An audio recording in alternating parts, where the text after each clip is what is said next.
Makna salib adalah kabar sukacita Injil.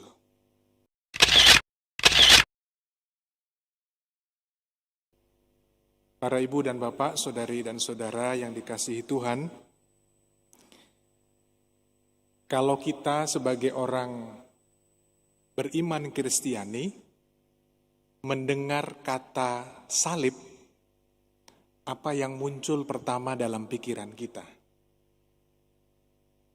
Kalau saya melontarkan kata salib kepada Anda, Bapak Ibu semua yang hadir di sini maupun yang mengikuti secara live streaming di rumah, kira-kira yang terbesit pertama pikiran apa? Pak Rudi? Yesus. Ada lagi? Kata salib. S-A-L-I-B. Bukan S-A-L-I-P ya, tapi S-A-L-I-B. Salib. Kira-kira yang muncul pertama apa? Bu Cucu? Sengsara. Sengsara. Sengsara. Yesus sengsara. Pas tuh ya. Ada lagi? Yang di rumah silahkan jawab sendiri. Ketik di kolom komentar kalau ada. Kalau nggak ada WA saya nanti. Kira-kira kata salib yang muncul dalam benak kita pasti jawabannya bermacam-macam. Secara umum, tadi sebagaimana yang sudah diwakili oleh Ibu Cucu ya.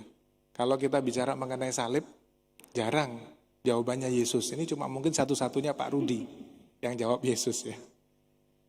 Rata-rata kita memahami kata salib itu adalah penderitaan, kesengsaraan.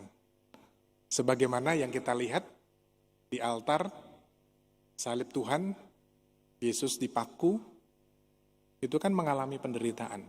Dan itulah salib. Ibu bapak, saudara-saudariku yang terkasih, kalau pemahaman kita sebagai orang beriman Kristiani, sampai pada bahwa salib adalah penderitaan, salib adalah kesengsaraan, dalam kesempatan Ekaristi sore hari ini kita mau diajak oleh Yesus sendiri untuk lebih dalam memaknai kata salib. Sebagaimana orang Yahudi, salib itu adalah lambang kebodohan. Maka Yesus disalib karena dituduh bersalah dan lain sebagainya. Tetapi kita yang mengimani Yesus, kita yang mengaku sebagai orang-orang beriman Kristiani, kita yang mengaku sebagai murid-murid Tuhan, memaknai kata salib jauh lebih dalam daripada hanya sekedar bahwa itu adalah kesengsaraan atau penderitaan. Salib yang Tuhan maksudkan, yang Tuhan peruntukkan kepada kita semua, makna salib adalah kabar sukacita Injil.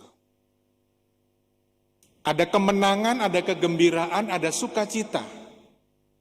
Kelihatannya agak paradoks ya. Salib tetapi ada kemenangan dan sukacita. Bisa jadi mungkin gak make sense, gak masuk akal. Tetapi berkat salib itulah kita memperoleh yang namanya kemenangan atas dosa. Bisa dibayangkan kalau Yesus gak jadi disalib. Yesus tidak menjadi penebus dosa bagi kita manusia. Maka salib menjadi lambang kemenangan. Dan moga-moga bukan hanya lambang, moga-moga bukan hanya simbol, tetapi sungguh-sungguh yang kita hidupi dan kita imani di dalam pesiarahan hidup kita. Kalau kita boleh mengalami penderitaan, kalau kita boleh mengalami kesengsaraan, kalau kita boleh mengalami tantangan atau kesulitan di dalam kehidupan kita, kita maknai, ikut ambil bagian dalam perjalanan salib Tuhan. Sakit Romo, berat Romo. Itulah perjalanan iman seorang beriman Kristiani mengikuti perjalanan salib Tuhan dan memanggul. Kalau dalam bacaan Injil tadi dengan tegas Tuhan mengatakan barang siapa yang mau mengikuti aku, syaratnya apa? Masih ingat? Kalau mengikuti Tuhan Yesus syaratnya apa? Menyangkal diri. Yang kedua, memanggul salib. Yang ketiga, mengikuti Yesus. Bukan hanya menerima, menyangkal diri, memanggul salib lalu diam aja. Tetapi ikut. Bisa dibayangkan ya, kalau kita pas lagi memanggul salib, kalau pas kita lagi menyangkal diri, sambil berjalan mengikuti Yesus. Itu paket lengkap, paket istimewa. Tiga-tiganya kita jalankan. Dan itulah yang menjadi tugas perutusan kita sebagai orang beriman Kristiani. Kalau hari ini di Jumat pertama, kita sungguh-sungguh ingin berdevosi kepada hati Yesus yang Maha Kudus. Persis disitulah kita sungguh-sungguh ingin semakin hari semakin serupa dengan hati Yesus yang Maha Kudus, hati Yesus yang lembut, yang sungguh-sungguh memberikan kedamaian, memberikan ketenangan, memberikan damai dan sukacita.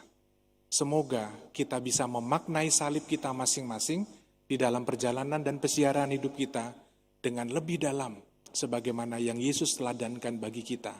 Barang siapa yang mau mengikuti aku, dia harus menyangkal dirinya, memanggul salib dan mengikuti aku.